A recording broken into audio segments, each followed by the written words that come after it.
Hey, what's up, Canada and beyond? Thanks for tuning in here tonight. Wherever you are, please give this a like and a share.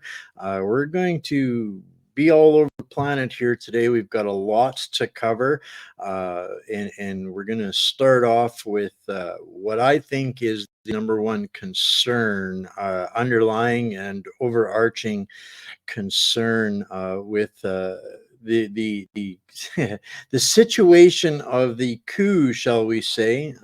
So welcome, guys. We've got a guest coming on here in just a minute, and but hang out at the end of the show. I'm going to give you guys all an outline of some other big stuff that's coming up this week. It's going to be a busy week.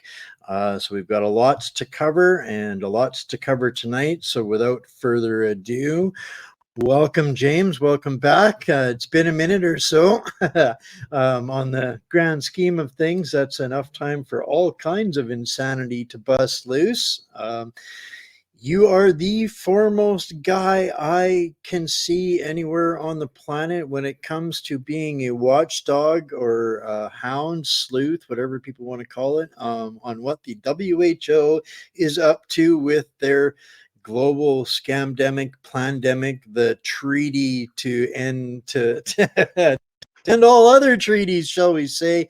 James, thanks for taking a minute to come and join us. We're only going to have you for a little bit of a time here tonight, but where do you start with an update on this abomination called the pandemic treaty? I brought up an article and sent that to you, and there's a backstory to that. I'll fill you guys in on another day, but it appears that the kind of basically the pandemic treaty guys are having some issues, and this came across to me across my desk here in Canada from around the other side of the world. But what struck me about this article, and this is kind of where I wanted to start off for everybody, was here I was seeing a voice from the other side of the world that gets it and understands and is aware of what's going on in the current situation of this pandemic treaty. So that's really struck me, James. Well, let me start off by being as supremely facetious as I possibly can. Okay. The World Health Organization is just looking out for your best interest.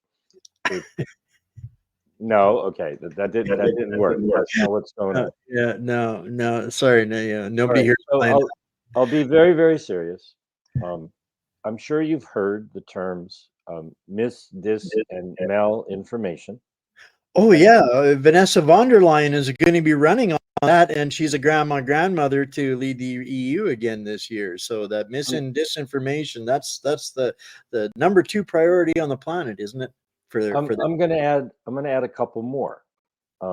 There's the danger, and I mean this very seriously, of old information, because things change, and cross-wired information, attributing some information that belongs over here to something over there. So right.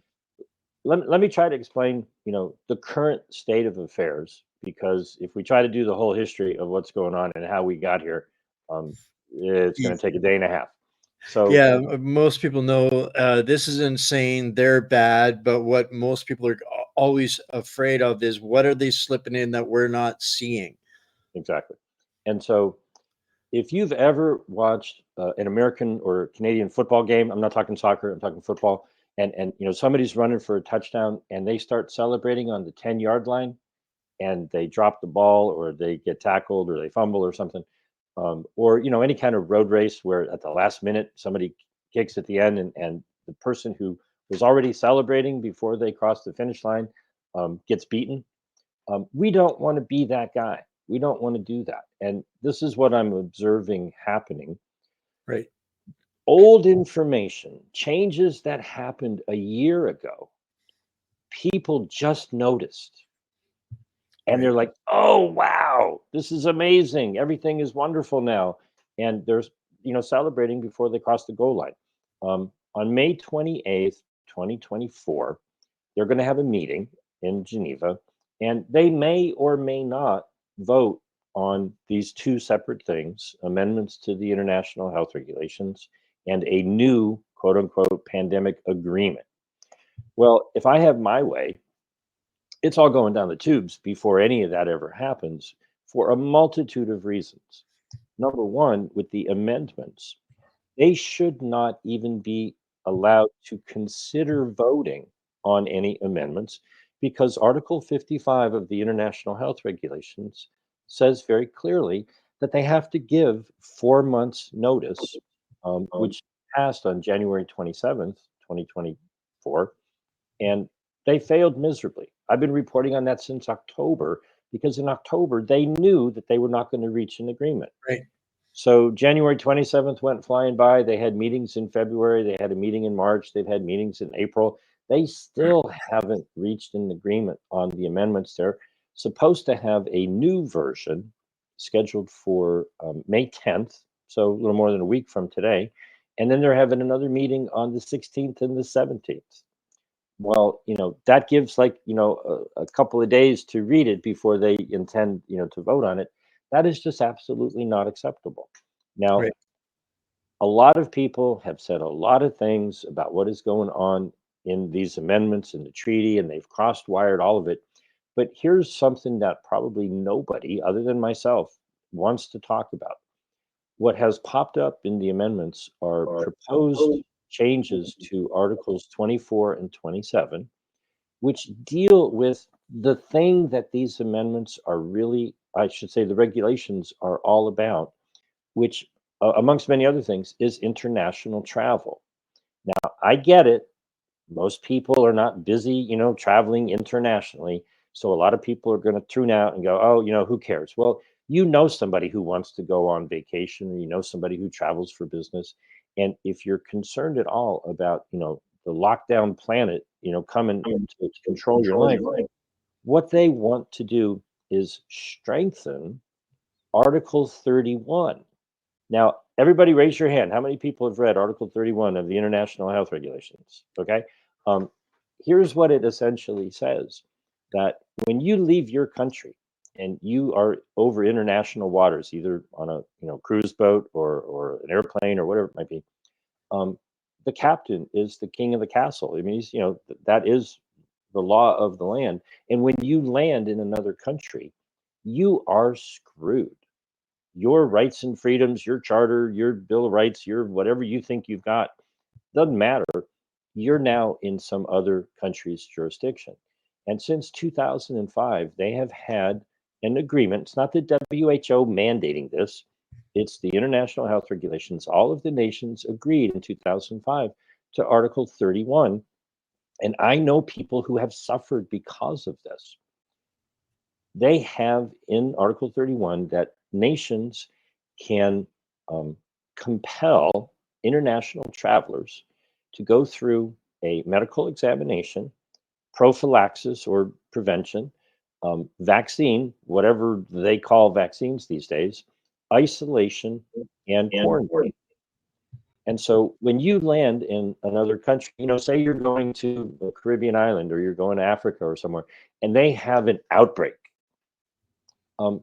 they have they believe they have the authority to compel you to go through those procedures.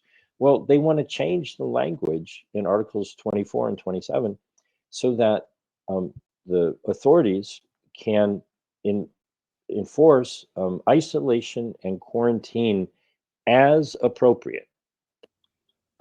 That's a little too vague for my taste. If you want to make it so that one human being can essentially incarcerate another human being as appropriate, then stand up in support of these proposed amendments. Now, this is where we get to I think the core question, which underlies what I just said, but it also totally underlies everything going on in the quote unquote agreement or treaty. What right does any man or woman, official, government official, have to determine that another person, that their body is hazardous to some other human being?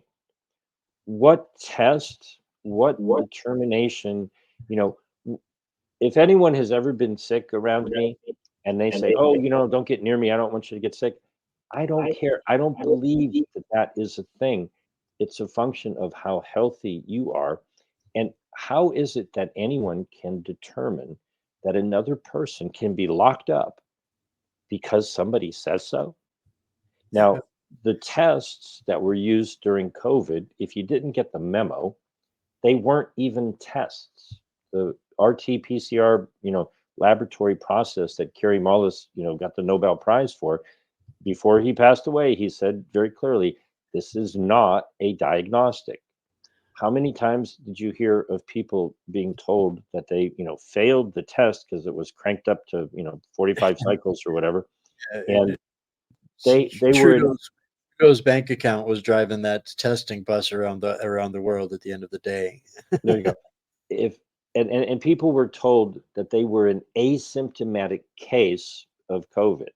Well, come on, people. What So in the heck is that? it Right? just plays into anybody at their discretion. As required, you are now dangerous. Mhm. You must be dealt with. So, and that's kind of my understanding of where they're at with this treaty. Is there's a lot. When they had their last little gathering, it turned into something like 120 some pages of proposed amendments, and they shelved 99% of it for another day, put it on the back burner, kind of wrapping the rest of it up around this Mhm. as required. And Joe Biden has given his stamp of approval to the world publicly, and now they're heading back to the meeting room to hopefully get consensus on this. Well, that's with the treaty. What I'm talking about with Article 31 and the traveling, that's the amendments. Okay. And Right. so the core question is, wait a minute, the tests are bogus. They don't determine whether or not someone is a danger to another person. And quite frankly, if you got one of these jabs and if they're designed and they do what they're supposed to do, and the person next to you is busy shedding what was just jabbed into them, who is really dangerous here? But the jabs clearly do not stop infection, they do not stop transmission. They derange your immune system and cause disease, disability, death, both, excess and sudden. How in the world is that criteria? Oh, show us your papers that you're compliant, right? And we'll interpret that as, oh, you're safe for the person sitting next to you. This is a question that our society has to address. And it's the underlying fraud that is driving the other agreement. They call it the pandemic agreement, pandemic treaty. It's really a framework convention. It's gotten to such levels of absurdity that it's really become a comedy.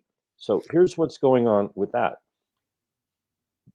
Most people are not clear on why these negotiations are even happening. And they're not what people think. The relatively poor nations around the world, very specifically many of the nations in Africa, want this agreement. They were the ones who called for these They think they're negotiations. being left out. They think they're not getting the good medicine, and they want equal opportunity and access to the good medicine that only we're getting here. So that's what they're fighting for from I that. use Canada as an example quite often because 40 million people, they signed a contract for 400 million jabs, 10 for everybody.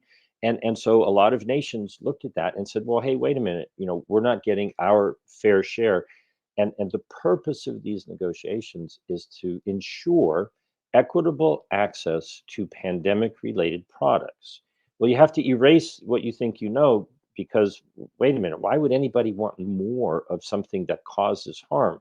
Well, it's not about your health, it's about the transfer of wealth.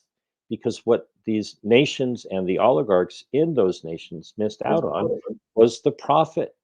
And so what they want is billions of dollars to go looking for pathogens. They say looking for pathogens with pandemic potential, but in They, my head, I hear pathogens with pandemic profiteering potential. They all want their own munitions factory. I mean, jab factory is basically what it is, and this is legalizing, legitimizing that under this auspices of Joseph Mengele's utopian dream. At the end of the day, this conquest by terror of fear and manipulation of biological warfare, the next gen warfare, and they all want their slice of because this eliminates then all the whole war crimes premise. Law and order in society as we know it is out the window. History is irrelevant. Nuremberg is gone. All of the everything that stabilized our society is out the window at the end of this treaty, if it should be ratified and people should comply to it. So, there's a wonderful debate going on, in many circles. The terrain idea, or the virus idea, and regardless of which side of that disagreement you may be on, whether viruses exist and cause disease or not, what cannot be denied is that the story that came out of China in 2020 was, oh, here's a digital file with a bunch of letters in it that purported to be the genetic sequence of the Wuhan Institute of Virology 1 virus, changed the name to SARS-CoV-2. Let's go pop that into some lipid nanoparticles and start testing a jab. How much do you think that data file was worth? A couple of $100 billion, maybe a couple of trillion? Okay. That's the new gold rush. If you can find the new scary genetic sequence, whether a virus exists or not, okay, if you come up with the new Omicron, like South Africa and Botswana did, and hand it over to the WHO and the world, and then if you could imagine, you're a scientist somewhere, you're putting this together on your computer, and you get this scary Omicron genetic sequence, and you hand it over, and you watch Pfizer and Moderna put that into the boosters and make a couple of $1 billion, and you don't get a piece of the pie. The, What was said in the amendments from a year and a half ago that the African nations put forth, in my own language, right, in my way of speaking, they said, we're not giving you any more stinking pathogens unless you start sharing the benefits with us. And this is what these negotiations are really all about. And they've run into a snag because they're talking about trying to extract a pound of flesh from big pharma. So the United States and the European Union and the United Kingdom, and all of the nations that are essentially supporting big pharma, have been pushing back against the smaller nations who want a piece of that pie. They want geographically distributed manufacturing. They want investment capital coming from nations like Canada, the global north, wealthier countries, to build out the industry locally in the less wealthy nations, so that if there's ever a problem, they can manufacture their own jabs and force it upon their own people and profit from it. And this is having a difficult time. And so, even though this whole thing was set up as a framework convention where they just wanted to, sign on to sort of an empty blank check contract, like the framework convention for climate change, and then they would meet year after year after year, work out all the details, hand out all the contracts, they're having trouble. And so, the latest word coming out of their negotiations, which are going on this week and next about the treaty, is that they have three issues that they're nowhere near agreement, at least as of this past Monday. Number one is the search for the pathogens, the One Health approach, because they don't want to be forced to hand them over without getting some benefit. Then the second one is the pathogen access and benefit sharing system. Which piece of the pie are they going to be given? And then there's the whole thing about the money.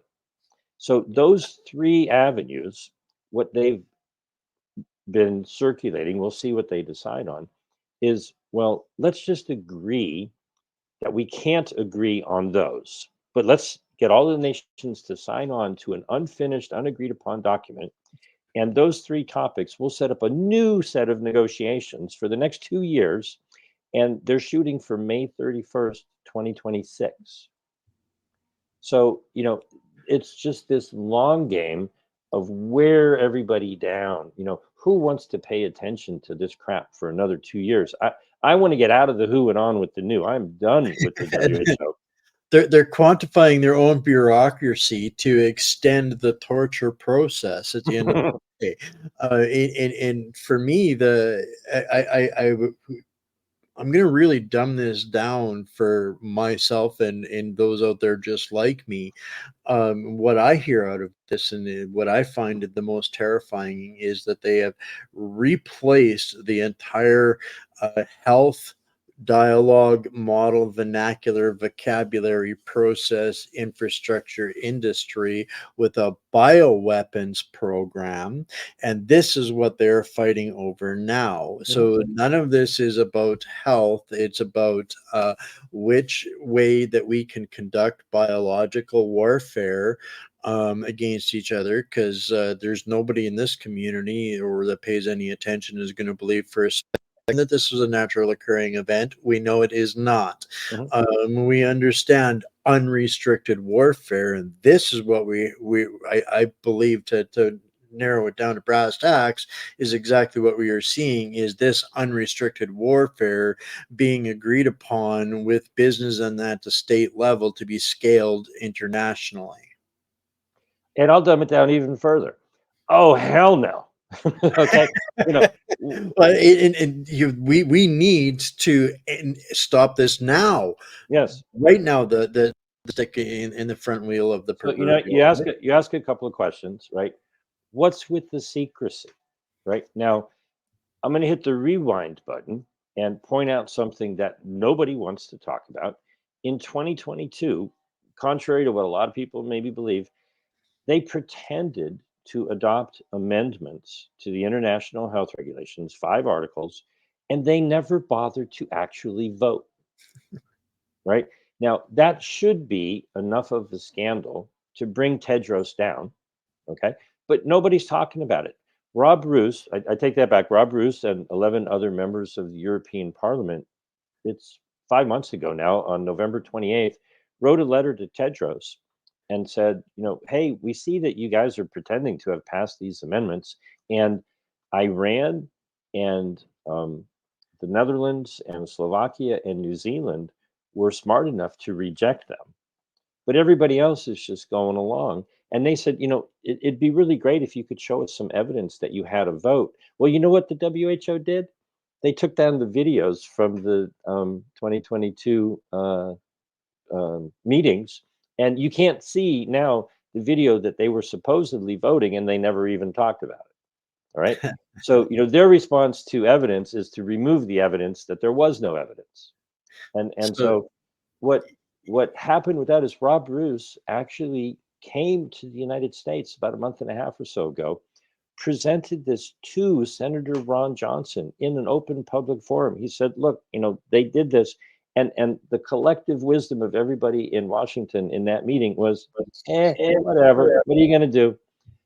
And, my head is exploding. I'm like, you show evidence of complete and total fraud. This organization is pretending that amendments were adopted in 2022.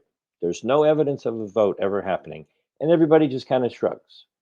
And so, if that isn't enraging, on some level, the theatrical production that's going on here, is somewhat entertaining because it's the theater of the absurd. And I think that inherently answers this question that regardless of policy or process, somebody like Trudeau is going to do whatever the meat muppet handlers suggest that he do that puts more dividends into their I see the question popping up on the screen, and it's a very good question. I'll do my best to answer it very quickly. In Canada and Australia, New Zealand, the authority to engage in international agreements flows from, good old King Charles down to the Governor General to the Prime Minister and the Cabinet, and Parliament has no say. If you look up, in Canada or the other nations I mentioned, the manner in which international agreements are entered into um, has the people have no say, and their representatives in Parliament have no say. Now, you can scream and yell and let them know that you are very, very unhappy about it, but the people to be screaming and yelling at are your prime minister and his cabinet. And so this is a very difficult situation, because what is really the case, it's not, and I'm going to say this very clearly, this is not an attack on national sovereignty. This is something very, very different. This is a trade deal. This is, organized criminal activity to funnel money, from, the people who want to control what products are made and used and distributed. And so what we're dealing with here is a confusion, in the sense that foreign policy in many nations is completely separated from the will of the people. Yep. We all have a very serious problem in that our leaders in engaging in foreign affairs are out of control on every level you can imagine. I find it hard to find anybody who is happy with how the leader of their country is engaging with the rest of the world. And that is what we need to get back. We need to get control of our own government. To summarize this, and put a cherry on the top with some whipped cream, and just make it simple. Um, Over the last 4.5 years, your local tyrants, whoever they may be at whatever level, they didn't need any amendments to the international health regulations or any new treaty to do what they did to abuse your rights and freedoms. Okay. So the local issues, the problems that you have with your local, municipality, province, state, whatever it may be, um, those have to be dealt with locally. The amendments deal with international travel, and I just encourage people to look at Article 31 in the existing regulations. It is a absolutely, clear-cut violation of fundamental human rights of bodily autonomy when you're traveling internationally. And the treaty is just, how much money can they soak out of, governments around the world to redirect, to make products that harm people? It's insanity that we're dealing with, but I do trust that there's a lot of sane people listening to us today. And the clearer they get on what is going on, and the louder you put your voices out there, just share this video to the best of your ability, and let everybody know what's going on. Everybody who looks at this says, this is insane. What are these people doing? This needs to stop. It needs to stop now. Well, yeah, James, I couldn't have asked for a better segue and confirmation about some of the stories that I've got coming up in just a few minutes. So, thank you so much for that. It Thanks for having me. makes me happy that I'm on the right page with things. There's a website, listed on James's name tag there, but I want to encourage everybody to go to his Substack and make sure that you get subscribed there. It's a free subscription over there, and that is going to be your fastest way to plug into all of the resources, everything that you guys need to know to understand what's going on with those.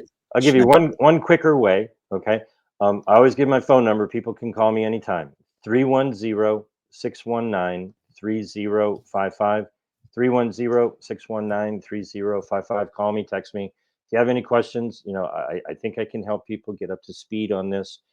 It's ridiculous. Okay. What they're doing is absurd. They're trying to do more of the same of what they did and profit from it all over the world, taking money from wealthy nations like Canada and giving it to oligarchs around the world to make products that harm people. If you're wrapping death and destruction under fancy words in order to create a new industry and a new drug lord's marriage with policy makers from the top on down. So I think that there's a whole bunch of us that have got the same answer to that. No. And we'll dive into that. Well, James, this has been fantastic. You are one of the bravest individuals I know, putting your number out there and your face all over the world like you do. Thank you for being so mighty and finding the time to come and join us. Give us an Thanks, update Frank. on what's going here, and we'll have you back again soon. So thank you so much. All right, guys. Wow. Fantastic. James is always a mountain of information, and boy, oh baby ducks, we're gonna have some fun leading off into some of this, because if you hang on here just a couple of minutes, I see a comment coming up here, or that came up here just a minute ago. This one here. Thanks for the comment, Catherine. I'm going to pull up a Substack that I put together and published just yesterday, but in a couple of minutes, because we're going to get to that, because that ultimately is the easy button to ending all of the shenanigans, and we're gonna touch on that. But first, as promised, we're going to make a quick like 5 stops in 3 minutes or less to talk about some of the other things that are going on in the speed world of news. The Ukraine troops are running out, guys. All of this money and billions that they're sending to Ukraine. What they don't have is bodies. This time last year, they were training 10 to 12 battalions a month in the Europe, brigades in the Ukraine. How many people is in a brigade? Between 3 and 5,000 soldiers in a brigade. Sorry, my lips are not keeping up with my brain. But 3 to 5,000 soldiers per brigade. They were training 10 to 12 brigades per month. As of January and February of this year, they were training 0 brigades. What does that mean for the guys on the front line? Well, it's not looking good at all. Like I keep saying, the only thing that is happening, keeps going, is the dying, and they're losing literally miles by the day, and the bodies are stacking up because they don't have enough bodies to reinforce. And people kind of forgot or didn't get the memo when Putin said in August of 2022 that he was putting all of his factories on full munitions production. So this is creating issues. I mean, some of the neighboring regions that they're now having to deal with, like war in action, things like GPS jamming and danger to flights, drones, shells, those kinds of things, kind of just going wobbly and sideways because the front line is moving. So do all of those international boundaries and lines. And so now people are starting to get the memo that, hey, wait a minute, something might be going on over there, and it's not, and it's kind of coming our direction. Some of the war stank is coming to some of the neighboring regions. Over the last week, a couple of what I think were insane announcements. Biden was proud to announce that they're now seizing Russian states' assets. So how's that work? Basically, they froze everything that any Russian owned outside of Russia to try to punish the country of Russia for what people abroad were doing. So they put a freeze, a moratorium on all of their finances and whatnot. So that was Biden's great announcement. This is pursuant to Christopher Freeland lobbying like a mad person to try and engage and arrange more sanctions packages. I have absolutely no doubt that she was behind this move from freezing to seizing. She is a big proponent in all of that. But how is that actually working out? Well, over in Italy, Prime Minister Mia Meloni there called the Russian envoy into her office to have a discussion because, oh, wait a minute, Russia seized some of their assets in Russia. And so the Italian government is now bent out of shape that, wait a second, what are you doing? And yeah, what I found very, very interesting, that the instant Russia does what the rest of the allies are doing to Russia, as soon as they play the same way, you literally don't have anybody in North America talking about this in the news or media space. Instead, I got to go to Uganda to get an article about a guy that that gets it and is looking at us and going, "What did you expect, you crazy fools?" Like, so this is kind of the escalade and the insanity. And so, and I said I was going to hammer through a whole bunch of stuff. So we're going to take a bit of a quick pivot here to what Mr. Blinken is doing. And Mr. Blinken is running around the world right now like a chicken with his head cut off, in total panic mode, because he's been to Ukraine, China, Taiwan, and now in the Middle East. And basically, it's been nothing but bad news everywhere he has been. In the Ukraine, the news that he got was, we cannot hold them. We are backing up. There is nothing we can do. It is incredibly grim.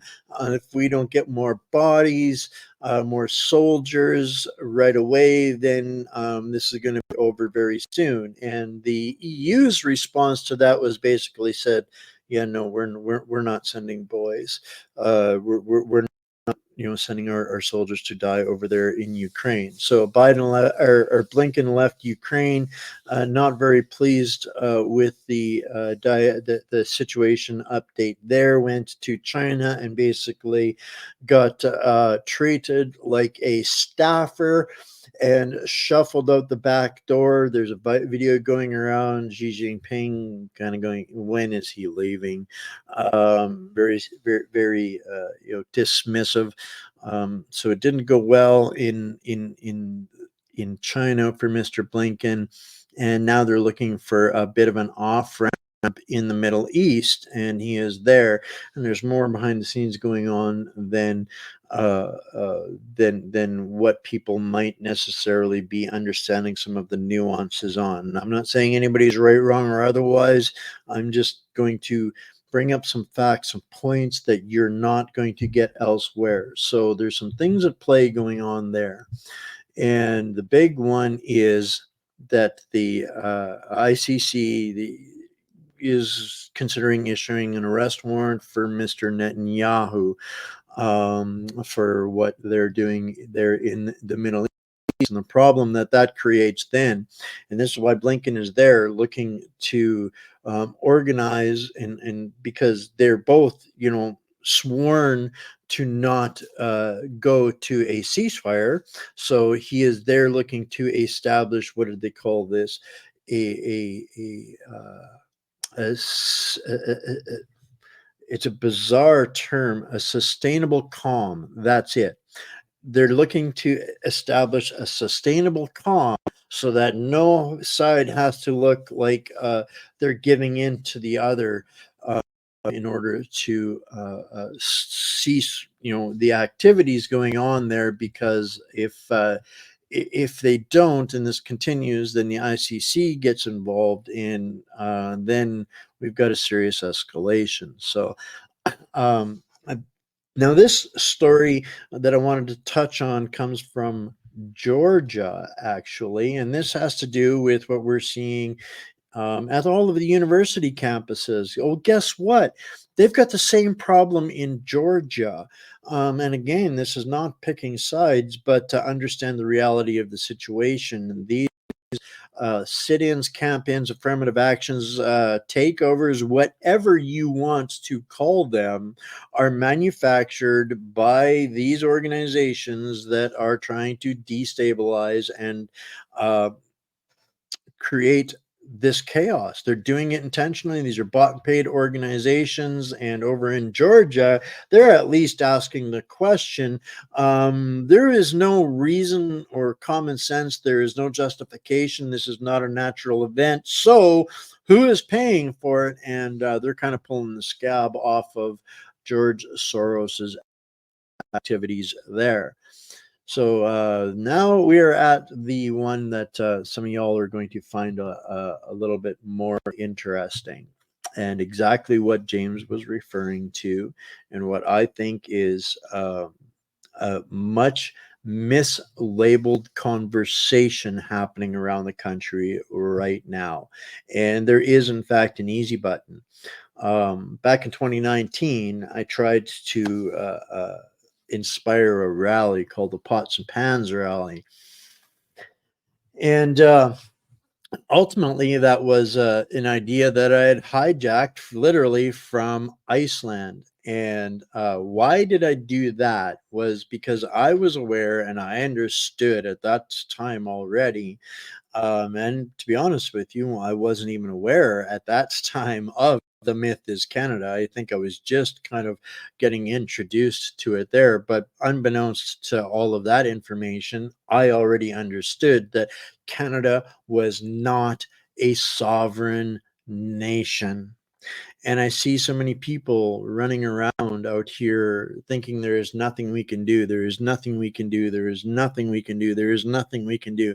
Meanwhile, nobody wants to look at the one thing that is an absolute, that is been waiting for us to do. This is the book that's been on the shelf collecting dust since the 1930s, waiting for us to do.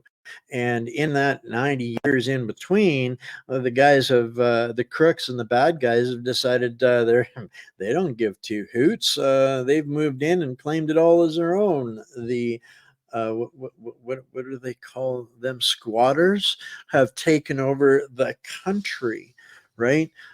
So it comes down to understanding a couple of really basic things. And the reason why I'm bringing this conversation up yet again is because people are going to get sideswiped. They are going to get smashed in the side of the head again real soon with what we went through in 1997. And this time around, I believe it's going to be a very different conversation. Why? And this is why I keep coming back to doing in Iceland. There are so many people across the country within positions of power that are misleading or abusing or taking advantage of for their own agendas, shall we say, the understanding and the knowledge that Canada is not, in fact, sovereign. So I put this Substack together with the help of the Myth is Canada, in fact, because they are the most amazing resource for actually understanding this situation. And I wanted to just bring in a couple of recent highlights and points as to, people that they don't understand the significance of.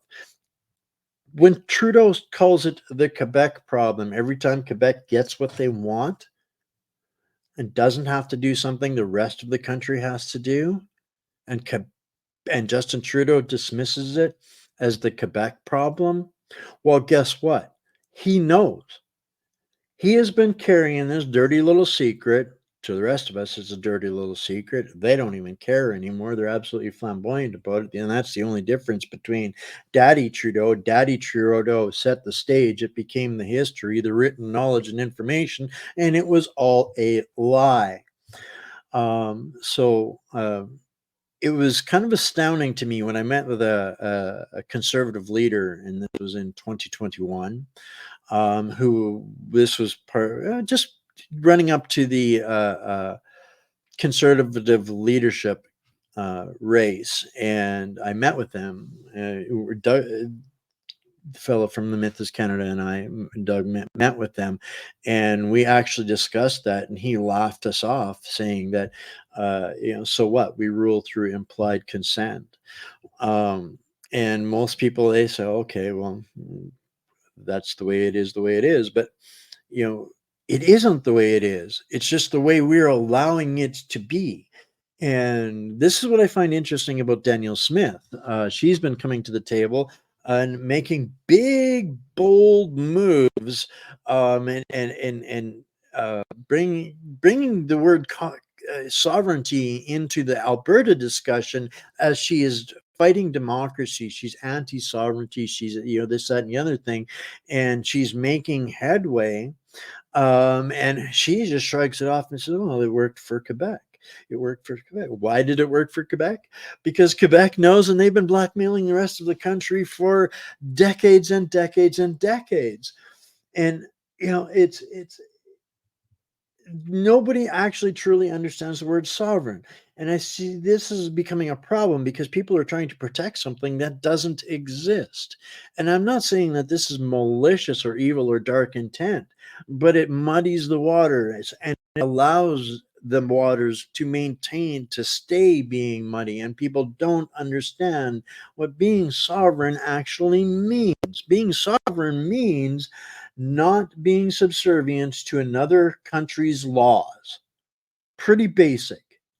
But yet here we are still, in fact, subservient to the 1867 BNA law and the notwithstanding clause, which means at any point in time when the Canadian people decide or say that they are in like mind and they want to do something, somebody back behind the curtain can say, "Nope, you can't do that." Is that sovereign? Is that really sovereign? Right?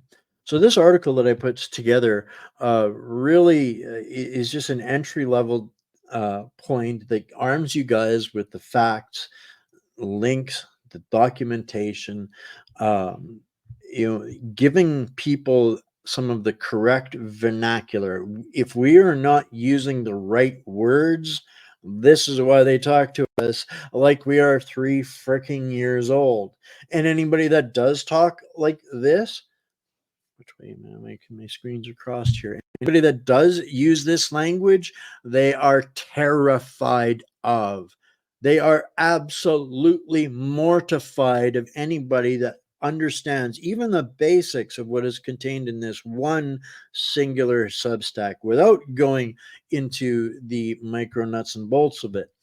And this is, again, it's a wash, rinse, repeat, unfortunately, of history, because I'm not a lunatic. I'm not a tinfoil hat wearing conspiracy theorist, and I'm also not an idiot. This has been discussed and explained at the highest levels within our country for more than 100 years, but we, the people at large, at all, are not listening. We don't get it, and when the instant we allow somebody to dismiss us, we lose yet again, right? And so this is how not being sovereign, and I think this is, it goes to go back to the beginning, um, to understand where de facto is defined in here, right? Um,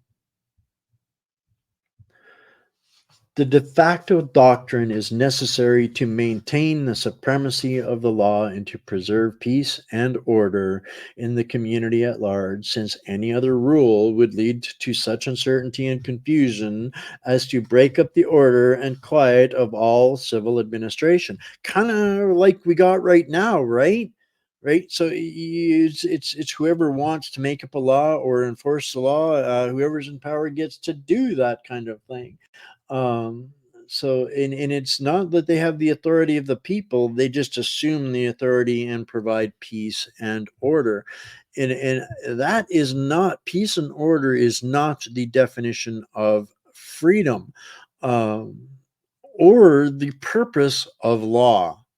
Now there's a I don't have it here handy, but I will put it out there for people when I put this all together in a Substack for everybody tomorrow. But there's a quote from a fellow named Frederick Bastet, a book in 1850. It says that defines what freedom is. And I think I should make a t-shirt of this literally. It says, the only proper purpose of law in a free society is to prevent injustice. That's law's job, prevent injustice. It is not to organize society. It doesn't decide classes. Law is not supposed to decide classes. Anytime the law, which is force, organizes trade, religion, education, or any facet of society, it destroys freedom and justice by using force. Natural association, natural organization of free people is entirely different without force. And that is very profound when you put that in the context of the difference between de facto and sovereign. So I really want people to do their research, do your own research. Walter Cool. I wish that I had been able to talk to some of these guys. Um, this is not new, and it's not news, but it's the most important thing in the world is understanding the differentiation. Right now, this is the most critical information for Canadians if we actually want change, because all of this has been a lie, and as long as we keep going along to get along with the lie, all we are doing is playing Canadian roulette, literally. And this is where, again, do some research. Although the process is still not over for Iceland, they initiated the process of constitutional conventions by forcing constitutional conventions, jailing all of their bankers and their corrupt politicians, and reestablishing a constitution. And a couple of interesting things that happen with that. And this is one that I really would like people to understand. Just like the proceeds of crime get stripped to cover victim costs, in this case, it's called odious debt. The debt that these criminals have created in Canada, it's odious. It stinks very much badly, and that goes with them to their jail cells and let the courts decide.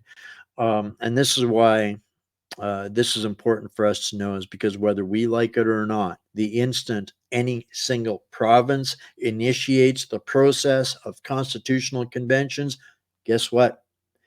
Everybody else has a decision to make. Like it or not, want it or not, you're going to have to get educated at that point in time, because every single treaty becomes null and void. The currency becomes null and void. Borders have to be reestablished. Nations have to be reestablished. Constitutions have to be reestablished. So there's work involved with becoming debt free. But at the end of the day, it is, as James suggested earlier, it is literally the silver bullet. It's the silver bullets to all of the corruption in Ottawa, every last single one of them. It's the silver bullets to the international banking cartels and the Geneva death cult, the WHO, the WEF.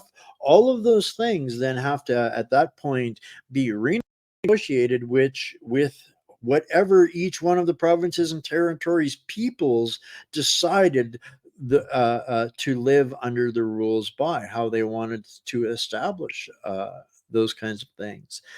So this is where we have much to discuss, and clarifying the language is going to be critical to ciphering truth from noise and nonsense. Now, what I did here with this was to give you guys the right places, because if you don't get it from the right places, you end up in one of these bastardized cults that wants to take shortcuts and create things like petitions and groups and those kinds of things. Well, guess what? That doesn't work. It doesn't get recognized. It's complete parasitical endeavor, and all you do is you destroy people by doing so. So having the right language is critically important. This is not straw man. This is not freeman of the land. This is about jurisdiction.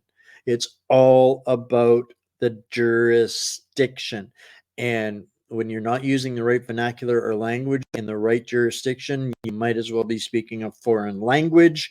So this is why it is critically important. So this piece on Substack is a great place to start with understanding not how to defend yourself against the guys that just want to dismiss you. They want to call you the conspiracy theorist, the whack job, the wackadoodle, when we know that the entire liberal charade is a a wackadoodle endeavor.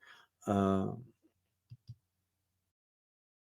I'm gonna do it just because.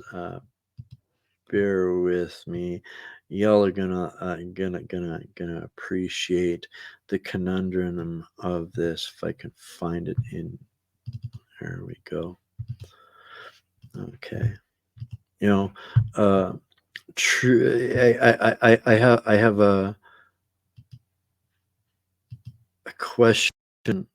Just to clarify things, because I don't want to be accused of using the wrong uh, context, but is it wacko or wacko? Anybody? You got me on that? Wacko, wacko, wacko, wacko. Anyways, guys, I wanted to just throw that out there a little bit to chuckle at, and to end it off, a couple of previews of things that are coming up in the next couple of days. This one tomorrow. This is going to be fun, guys. You're going to want to tune in for this one. If you guys have been jumping out of your seats with the shenanigans in Parliament and Trudeau's obsession with Diagolon and all of this, well, tomorrow night, guys, we have Derek Rance. Some of you might know him from Plaid Army. Many of them will know him from the Diagolon white supremacist organization that lives in Trudeau's head rent free and is literally turning our entire parliamentary system into an even more laughable charade just for living rent free in their head as a couple of podcasters. This is the absurdity of it. They have so little credibility and intelligence and intellect, and our intelligence services, if they're allowing or condoning any of this, need to have their funding seized immediately for lack of getting the truth out. So we're going to have an absolutely amazing discussion with Derek tomorrow, and we're going to cover all of this. He's got a new book out. These guys live to trigger Trudeau. So we'll talk about that. Mind Camp. Meme Camp. Let me get that right. And then on Friday, Bankers, Bandits, Bullion, and Bucks with Bryce, as usual. He's been on fire. There's lots to go over, lots of shaking around in the financial world. So when you want to ask a question about how the conspiracies versus the theories affect your finances, your future, the currency, all of those things, tune in on Friday and put your questions there. He loves to stop and answer questions. Saturday is going to be a busy day. We're going to do another watch party, guys. This time, completely different vein. We're going to take a look at a series. I'll give you guys just a couple of seconds of backstory. I got about a minute left here. A couple of seconds of backstory. The BBC did this in 2019. It was so disturbing. It was only up for a couple of months, and they pulled it, buried it, moved it down the memory hole. Well, I got some copies of this, and when y'all get a chance to watch this, you think the Simpsons are predictive, or you think Black Mirror is creepy, or Orwell knew what was going on?